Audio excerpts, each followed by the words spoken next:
Históricamente, la violencia y su relación con el poder ha dado lugar a diversas teorías y disciplinas en las ciencias sociales.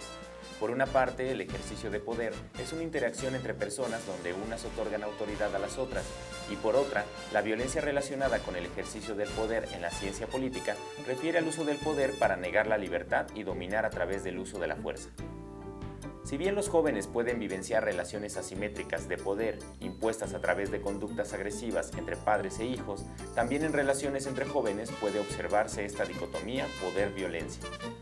Sea en una porra o barra de fútbol, en las ciudades, en las escuelas o en la intimidad del espacio en relaciones de pareja, las relaciones de poder establecidas a través de la violencia se viven como una cultura en cuanto pueden ser reforzadas o promovidas o evitadas dependiendo de los factores y las circunstancias que se encuentren en juego en el espacio de referencia. Ante esto, la juventud juega un papel fundamental en el establecimiento de relaciones de poder simétricas, horizontales y sin violencia, sea a través de la vivencia y ejemplo individual o encabezando movimientos que defienden la igualdad y la eliminación de prácticas nocivas que pongan fin a la violencia. ¡Comenzamos!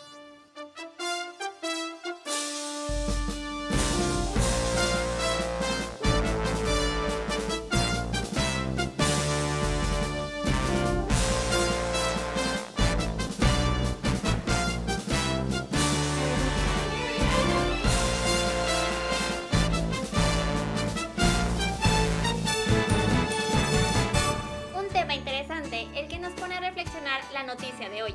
Les damos la bienvenida a nuestro noticiario Me Toca Ese Mundo.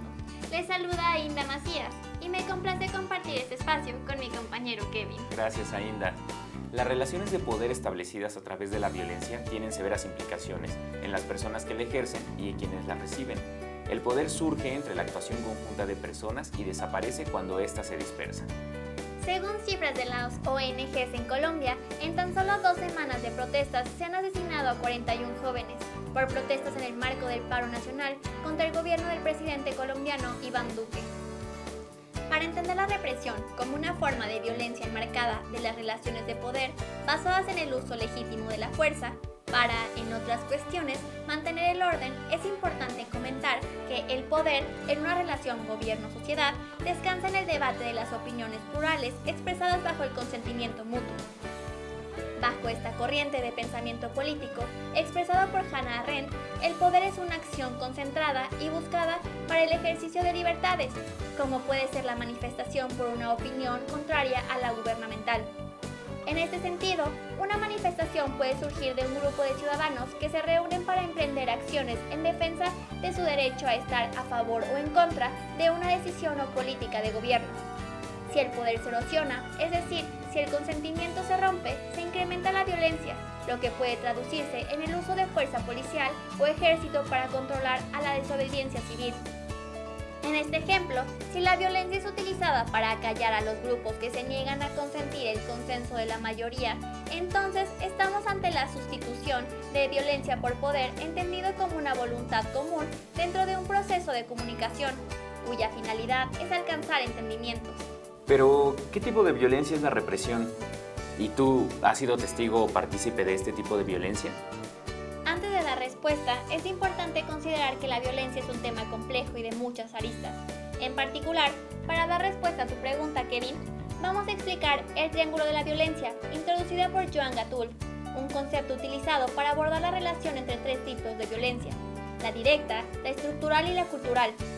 La violencia directa es visible y corresponde a actos de violencia que se observan en comportamientos. La violencia estructural es la que surge del conjunto de estructuras que niegan la satisfacción de necesidades. Y la violencia cultural es la que crea un marco legitimador en la violencia y se concreta en actitudes. Como puedes ver, hay una relación entre violencia cultural y directa. De hecho, la violencia directa puede ser causada por violencia estructural o cultural, de ahí la relación en triángulo. La represión en el caso de Colombia puede ser consecuencia del abuso de poder que recae en un grupo oprimido. Jóvenes que perciben la injusticia social. La violencia directa, es decir, la represión, viene como consecuencia de las relaciones asimétricas, donde el uso de la fuerza impone condiciones para mantener un orden establecido o evitar cambios que repercutan en el mismo.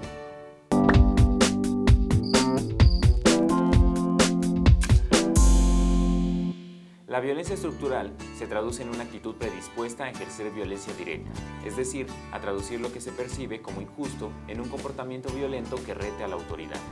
En términos generales, la violencia afecta a las vidas de millones de personas y tiene consecuencias que perduran. Las mujeres, los niños y las personas mayores son quienes soportan la mayor parte del maltrato físico, psicológico y los abusos sexuales no mortales. Veamos el caso de la violencia cultural.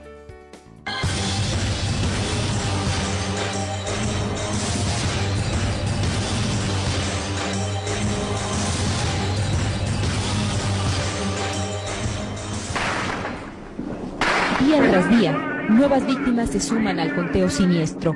En México, la violencia ligada al narcotráfico dejó, tan solo en el 2008, 6.290 asesinatos. Es la estela que deja la lucha entre las confederaciones del crimen organizado en este país. Pelean por el control de las rutas de la droga en su camino a Estados Unidos, el mayor consumidor del mundo, pero también por la repartición de un creciente mercado interno y por la expansión, incluso más allá de las fronteras de México, de otros millonarios negocios ilícitos, como la trata de personas o el secuestro. La delincuencia organizada mexicana se ha transformado en una de las 4 organizaciones criminales más importantes del planeta, con capacidad de voltear gobiernos, de infiltrar campañas electorales en el extranjero. Hasta hoy, las organizaciones criminales más fuertes son las que se dedican al tráfico de drogas como su actividad primordial, pero no la única. No solamente se dedican al narcotráfico, como quiere sugerir la DEA por conveniencia propia, ya que ellos se dedican al tema de drogas, sino que además tú tienes un problema de que la Confederación de Sinaloa y las demás organizaciones mexicanas se dedican a 24 tipos de delitos. Como la más poderosa, aparece la Confederación de Sinaloa, también conocida como el Cártel del Pacífico, con presencia en gran parte del norte, occidente y sur del país. Su principal contrincante es la alianza formada por los cárteles de Juárez, Tijuana y del Golfo Zetas. A esta alianza se unió el año pasado el grupo encabezado por la familia Beltrán Leiva, antiguos aliados de la Confederación de Sinaloa. La disputa entre estas grandes confederaciones ha devenido en un ambiente criminal sin precedente, en el que aparecen personajes tan siniestros como este, acusado de trabajar para el cártel de Sinaloa. Santiago Mesa López manifestó ser pozolero, término con el que se le conoce en el crimen organizado por ser la persona que desaparece los cuerpos de los que han sido ejecutados o desaparecidos. Según la Fiscalía General, él mismo reconoció haber desintegrado con ácido 300 cuerpos. Era meter los cadáveres que le entregaba Teodoro García Cimental, alias El Teo, en un recipiente con agua y sosa cáustica por un tiempo de 24 horas, hasta su completa desintegración. Fue detenido en Tijuana, una de las ciudades con mayor número de asesinatos y desapariciones de personas en México. Es septiembre del 2008. En un paraje boscoso del centro del país, conocido como La Marquesa, fueron encontradas 24 personas, torturadas y con un tiro en la cabeza. Varios policías del Estado de México vinculados con el crimen fueron detenidos. Días después, sucedió lo inaudito. La noche del 15 de septiembre, miles de personas celebraban las fiestas patrias en la plaza principal de Morelia, en el occidental estado de Michoacán. Estallaron 2 artefactos explosivos. El primer ataque perpetrado de manera indiscriminada contra una multitud. Condenamos este hecho brutal porque se atentó contra gentes inocentes.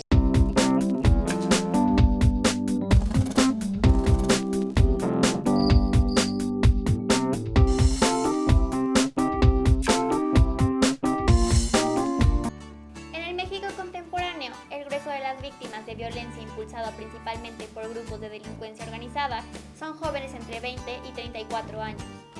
Los grupos de narcotráfico han operado de múltiples formas, han diversificado sus giros y han operado produciendo con ello códigos de conducta, lengua y estética que se han impregnado en la cotidianidad de los territorios donde se instalan. Esta cultura es reconocible en estados como Tamaulipas y Sinaloa.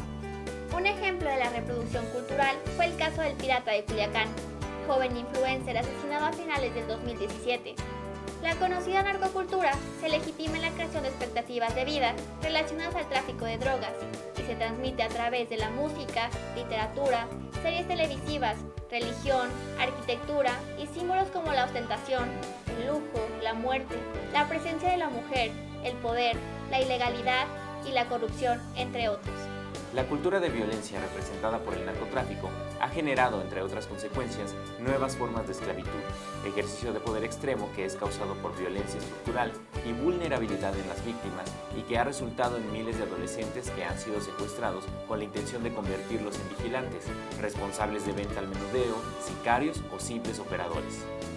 Según el informe especial Adolescentes, Vulnerabilidad y Violencia de la CNDH México, el 35% de los adolescentes privados de la libertad durante el 2016 declararon formar parte de un grupo de delincuencia organizada y fueron acusados de homicidio.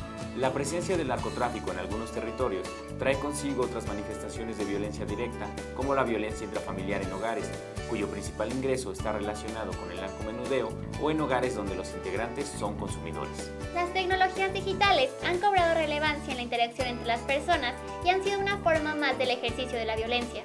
Por ello, se ha diseñado un material gráfico que permite visualizar las diferentes manifestaciones de violencia y que en ocasiones se confunden o desconocen.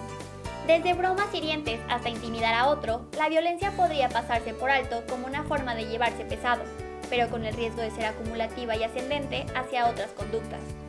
Controlar, prohibir, destruir artículos personales, manosear, caricias agresivas, golpes, hasta empujar, jalonear, son signos de violencia que si no se hace algo al respecto seguirán agravándose. Cachetear, patear, encerrar, amenazar con objetos o armas y hasta mutilar o asesinar representan el extremo de la violencia, donde la víctima ya no puede reaccionar y requiere ayuda externa. De acuerdo a Óscar Misael Hernández, en su artículo Cartografías de la violencia hacia menores migrantes en tránsito en Tamaulipas, la violencia cultural vivida por los menores no acompañados es violencia simbólica centrada en imposiciones arbitrarias, enmarcadas en relaciones asimétricas de poder, ejercicio de poder por distintos actores: el coyote, el oficial de migración, el narcotráfico bajo la amenaza o el uso de violencia directa, particularmente cuando los menores eran secuestrados y por ello desviados de su tránsito hacia Estados Unidos. La violencia directa que ejercieron contra los encuestados fue de diversos tipos: golpes, violencia sexual y económica, cuando en los primeros tramos de recorrido les recogían el poco dinero que traían consigo y el coyote o quien los tuviera en su poder administraba su liquidez. Para dimensionar los tipos de violencia, veamos algunas definiciones. La violencia física implica el uso de la fuerza para dañar al otro y van desde empujones, pellizcos, rasguños, golpes, patadas, hasta el aislamiento. La violencia sexual o abuso se refiere a la violación, pero incluye la burla, humillación, abandono afectivo hacia la sexualidad y las necesidades del otro. Puede incluir chantajes, manipulaciones o amenazas para lograr actos o prácticas sexuales no deseadas o que generen dolor. La violencia económica o patrimonial es una forma de amedrentar o someter usando recursos económicos o bienes. Particularmente cuando el agresor es el responsable de la manutención, puede iniciar con solicitar todo tipo de explicaciones a cambio de dar dinero, limitar o controlar la cantidad de dinero que se aporta, o bien que impida o prohíba a la pareja o al otro trabajar.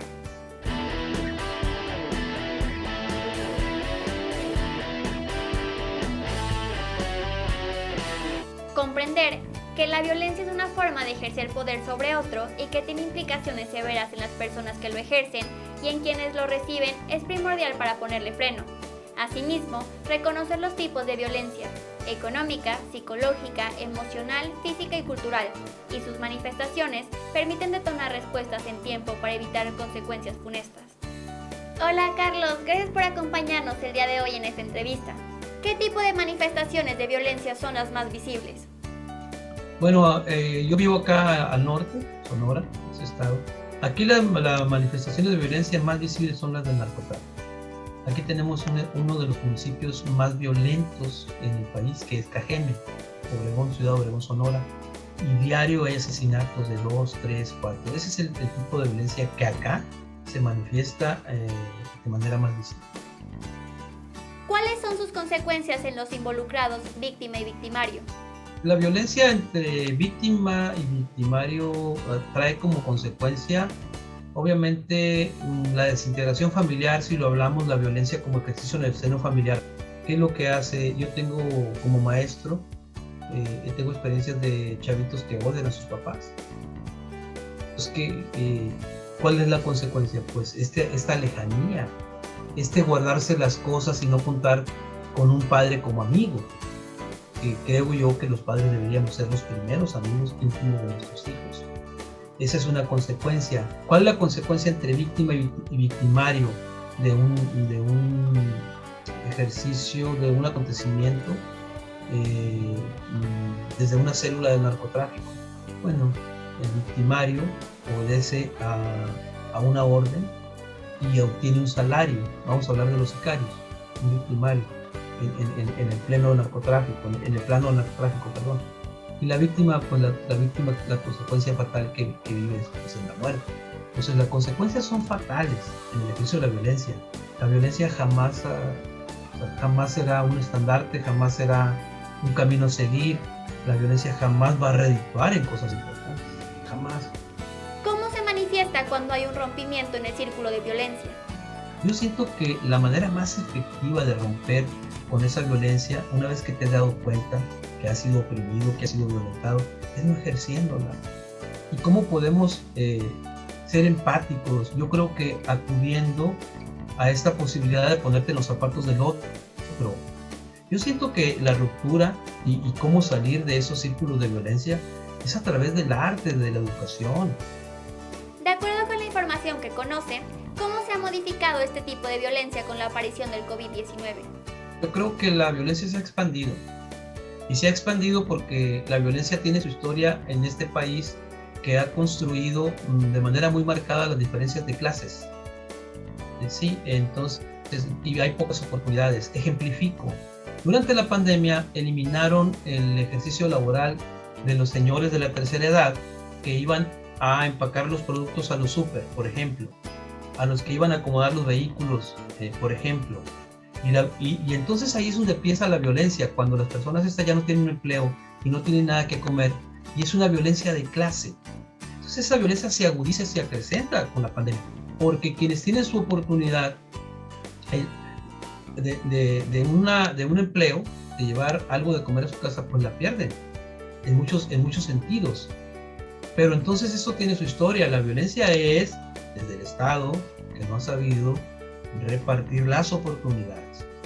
Y en este interactuar, por desgracia, se acrecenta la violencia de género contra la mujer. Ahí están las estadísticas, solo nos asomamos y veremos.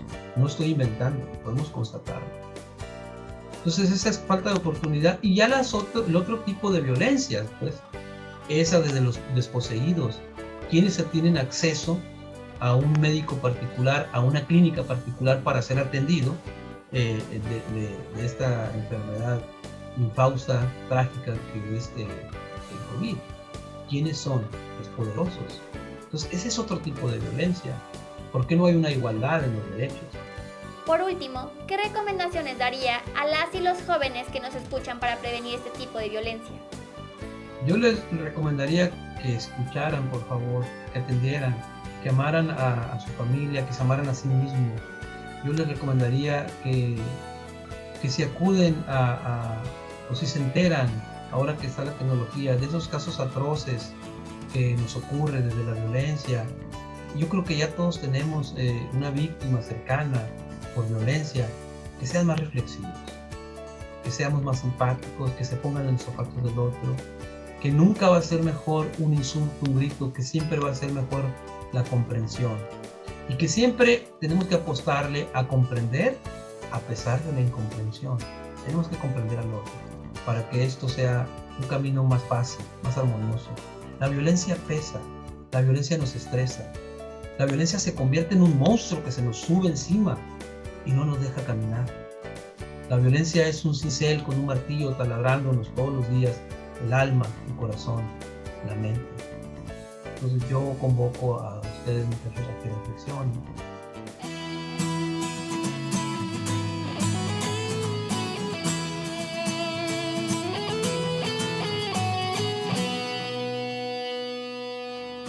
La violencia online o violencia viral es la que se produce a través del uso cotidiano de tecnologías de información.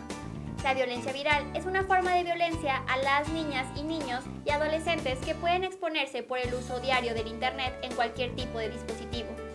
El sexting sin consentimiento se utiliza para denominar el intercambio de mensajes o material online de contenido sexual y es una forma de violencia cuando se ve como una forma de relacionarse en la cual se comparte contenido sin el consentimiento de la persona que aparece en las imágenes. La sextorsión ocurre cuando hay un chantaje bajo la amenaza de publicar cierto contenido audiovisual. La extorsión y el chantaje pueden durar horas, días, meses y hasta años. Puede realizarse entre personas que se conocen o entre personas desconocidas. La violencia online en la pareja o expareja es la violencia que se realiza para controlar, menoscabar o causar daño.